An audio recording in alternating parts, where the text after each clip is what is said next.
कसूर सिर्फ एक था, वो सच के नजरिए पे खड़ा था। वो अपने हक के लिए जो आप पाकिस्तान का आईन उसे देता है, उस हक के लिए अली बिलाल आज बाहर निकला था। अली बिलाल का दूसरा कसूर यह था कि वो इमरान खान की पार्टी का वर्कर था। वो इमरान खान जिसके ऊपर तमाम जुल्म के दरवाजे खोल दिए गए हैं, उसके सब करीबी साथियों के ऊपर जुल्म किए गए हैं। अली बिलाल का तीसरा और सबसे बड़ा कसूर, अली बिलाल एक गरीब आदमी था। अली बिलाल गरीब माँ बाप का बच्चा था। अगर अली बिलाल अशराफिया से होता तो अली बिलाल को कोई हाथ ना लगाता। पहली बात, वो शायद सड़कों पे ही ना निकलता। हर दफा इस मुल्क के अंदर जमहूरियत हो, उसके अंदर जुल्म हो या भले आमरीत में जुल्म हो, खून गरीब और आम आदमी देता है।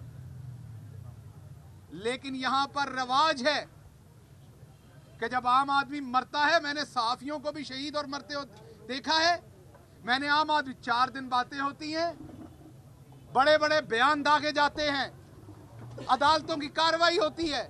मैं बहुत एहतराम करता हूं अदालतों का, लेकिन जजेस बड़े बड़े रिमार्क्स देते हैं, चैनल्स में पट्टियां चलती हैं और उसके बाद मॉडल टाउन की तरह उसको भूल जाया जाता है। बल्कि जिन्होंने मॉडल टाउन किया, इसी मुल्क के अंदर वो और मोअज़्ज़ज़ ठहरे, उनको बड़े बड़े ओहदे, बेटा चुप करें जरा, उनको बड़े बड़े ओहदे मिले, उनको और नवाजा गया, उनको और नवाजा गया। उनके गले में किसी ने घंटी नहीं बांधी।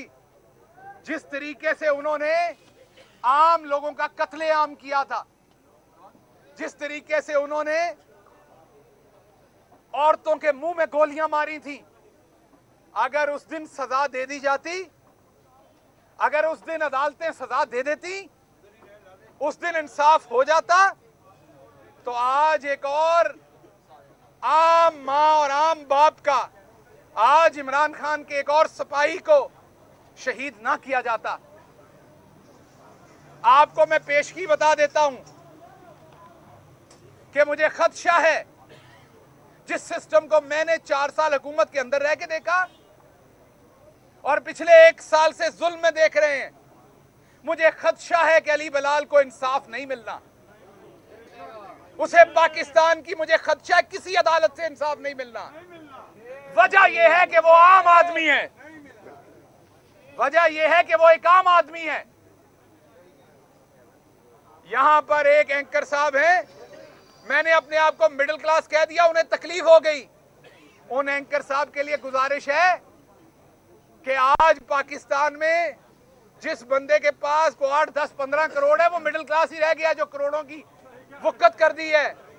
एक घर नहीं बना सकता जैसे आपका डीएचए में घर है। मैंने जिस तरीके से अपने मुकदमात की फीसें दी है, वो मुझे पता है।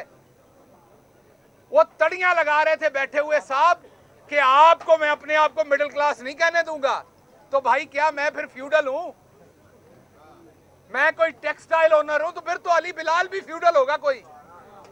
अगर अली बिलाल फ्यूडल होता या शराफिया से होता, ला इलाहा इल्लल्लाह मुहम्मद रसूलुल्लाह पढ़ के कहता हूं, इन पुलिस वालों में से किसी की जुर्रत ना होती है उसको हाथ लगाने की। आप प्राडो और लैंड क्रूजर में गुजरे, बड़ी सी बड़ी सिक्योरिटी में किसी की जुर्रत नहीं होती आपको रोकने की। ये साफिये ने पूछे, ये मोटरसाइकिल पे जाते हैं, एक प्रेस का कार्ड दिखाते, इनको अंदर नहीं जाने दिया जाता। और जो साफी नहीं होता, उसने बड़ी गाड़ी के ऊपर प्रेस लिखा होता, वो ठकाठक अंदर जाता है। तो ये मुल्क शराफिया के लिए बन गया है। इमरान खान का कसूर यह है कि इमरान खान डट के खड़ा है अपने आईनी हक के ऊपर। इमरान खान अपना आईनी हक मांग रहा है और कुछ नहीं मांग रहा। वो अपने अवाम के लिए एहतराम मांग रहा है, वो आइन के लिए एहतराम मांग रहा है। कहा जाता था ये बर्गर पार्टी है।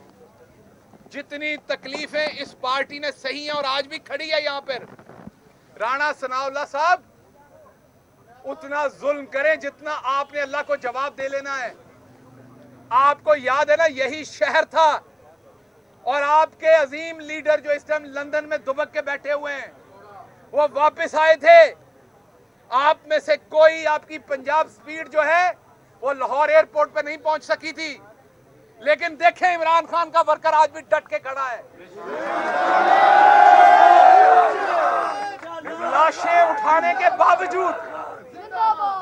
उठाने के बावजूद हमारा कारकुन पुरअमन है। हमारे कारकुन ने कानून अपने हाथ में नहीं लिया। हमारी औरतें पुरअमन है, हमारी बेटियां, माएं, बहनें पुरअमन है। आज औरतों का आलमी दिन था। एक तरफ इस्लामाबाद में आपने औरत मार्च के ऊपर लाठीचार्ज किया, आप देखेंगे तो औरत मार्च पे जो लाठीचार्ज हुआ वो गलत हुआ, बिल्कुल गलत हुआ, बिल्कुल नहीं होना चाहिए था। लेकिन क्योंकि वो अशराफिया पे हुआ है, आप उसके ऊपर चैंचें ज्यादा देखें। अब ये चैंचें ना पकड़ लीजिएगा, ये दुख से कह रहा हूं, ये दुख से कह रहा हूं। मैं तो कह रहा हूं वो गलत हुआ, लेकिन उस पर बात ज्यादा होगी, आप देखेंगे। लेकिन जो अली बिलाल शहीद हुआ, इस पर अब हीले बहाने बताए जाएंगे। वो पुलिस की गाड़ी में गया, ठीक ठाक और सेहतमंद गया, उसके बाद उसकी लाश मिली। अब बताया जाएगा, कभी कोई बहाना हो जाएगा, पोस्टमार्टम रिपोर्टें भी उसी तरह मिल जाएंगी जैसे चाहेंगे। अदालतों में भी इंसाफ वही मिलेगा जो ये चाहेंगे। लेकिन इसका जिम्मेदार कोई और नहीं है, इसके जिम्मेदार हम खुद हैं। हम अपनी क्लास के खुद दुश्मन हैं। ये सामने बैठे हुए हैं अलमास साहब, मैंने बहुत दफा कहा है ये बात, हम खुद जिम्मेदार हैं। अशराफिया में से कोई सियासत में आता है, हम पांव के नीचे हाथ देते हैं। हमारे अपनी तरह का आ जाए, कपड़े उतार देते हैं उसके। हम लोग जिले शाह के जो कुछ इस मुल्क में हो रहा है 9 महीने से, हम लोग सही तरह से नहीं खड़े हुए। इन बदमाशों के खिलाफ सही तरह से खड़े होना पड़ेगा। आपको नजर नहीं आया कि राणा सनाउल्लाह ने सुबह से कैसे धमकियां दी हैं, किस तरीके से कानून को पामाल किया है। एक तरफ दफा 144 नाफिज हुई है और उससे पहले इलेक्शन का स्केड्यूल आ रहा है। बताइए ये दो चीजें साथ कैसे चलेंगी? जब सदर पाकिस्तान ने 30 अप्रैल की डेट दे दी, जब इलेक्शन के स्केड्यूल का ऐलान हो गया, इलेक्शन कमीशन ने डेट दे दी, हाई कोर्ट मौजूद ने डेट दे दी, आला तरीन अदालत सुप्रीम कोर्ट ने डेट दे दी, आप दफा 144 लगा रहे हैं, मतलब इलेक्शन की सरगर्मियों को बंद कर रहे हैं।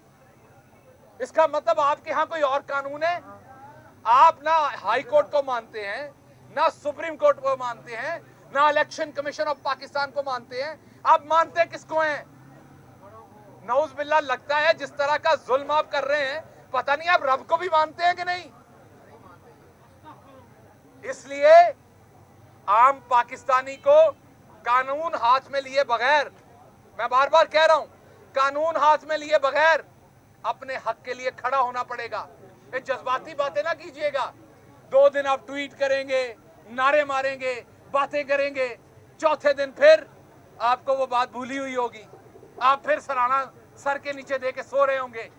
जब तक आप अपने खून के एक कतरे का हिसाब नहीं मांगेंगे, यहां पर यह काम होता रहेगा। इमरान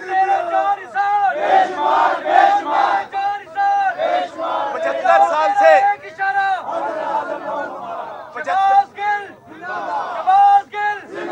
हमारे बच्चे, एक सेकंड, 75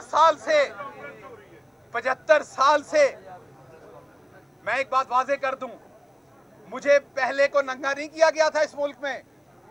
75 साल से लोगों को नंगा करके तशद्दुद किया जाता था।